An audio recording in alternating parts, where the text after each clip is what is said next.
সমাগত ২৬ৰ বিধানসভা নিৰ্বাচন ৯ এপ্ৰিলত জনতাই বাছি ল'ব নিজৰ পচন্দৰ প্ৰাৰ্থী। অসমত তৃতীয়বাৰৰ বাবে আকৌ চৰকাৰ গঠন কৰিব নেকি বিজেপিয়ে? কংগ্ৰেছক ধূলিসাৎ কৰি আকৌ ক্ষমতাত আহিব নেকি বিজেপি? অসমত তৃতীয়বাৰৰ বাবে বিজেপিয়ে চৰকাৰ গঠন কৰিব বুলি অপিনিয়ন পোলে প্ৰকাশ কৰিছে তথ্য। আৰু ৪৮ ঘণ্টাৰ পূৰ্বে প্ৰকাশ পালে অপিনিয়ন পোল, আকৌ বিজেপি চৰকাৰ আহিব নেকি? দেশৰ কেইবাটাও সংবাদ মাধ্যমে প্ৰকাশ কৰিছে অপিনিয়ন পোল। আৰু চাণক্য ষ্ট্ৰেটেজিৰ মতে বিজেপি মিত্ৰজোঁটে পাব ৮৩ৰ পৰা ৯০খন আসন আৰু কংগ্ৰেছে লাভ কৰিব ৩০ৰ পৰা ৩৩খন আসন আৰু অন্যান্য দলে পাব ৩ৰ পৰা ৬খনকৈ আসন।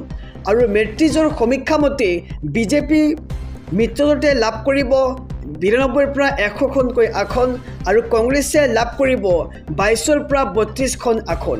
লগতে অন্যান্য দলে পাব ৪ৰ পৰা ৭খনকৈ আসন। আৰু নিৰ্বাচনলৈ মাজত মাত্ৰ এটা দিন বাকী, তাৰ পিছতেই অসমৰ জনতাই নিৰ্বাচন কৰাৰ সুযোগ পাব নিজৰ পচন্দৰ প্ৰাৰ্থী। এই মুহূৰ্তৰ খবৰ জনাইছে এক ডাঙৰ খবৰ, সমাগত ২৬ৰ বিধানসভাৰ নিৰ্বাচন আৰু এইবাৰ আকৌ বিজেপিয়ে চৰকাৰ গঠন কৰিব নেকি?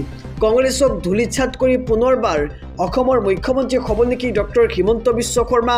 তাক লৈ এতিয়া সৰ্বতে চৰ্চা আৰম্ভ হৈছে। যিহেতু দেখিবলৈ পোৱা গৈছে যে নিৰ্বাচনৰ প্ৰাক মুহূৰ্তত বা আশে পাশে এক্সিট পোল প্ৰকাশ কৰাত নিষেধাজ্ঞা আৰোপ কৰা হৈছে, কিন্তু তাৰ মাজতে এইবাৰ আহি পৰিছে অপিনিয়ন পোল।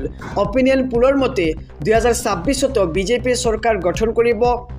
লগতে কোৱা হৈছে যে বিজেপি মিত্ৰজোঁটে লাভ কৰিব ৯২ৰ পৰা ১০০খন আসন আৰু কংগ্ৰেছে লাভ কৰিব মাত্ৰ ২২ৰ পৰা ৩২খন আসন।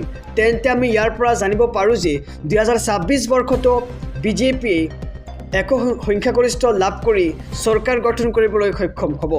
News desk.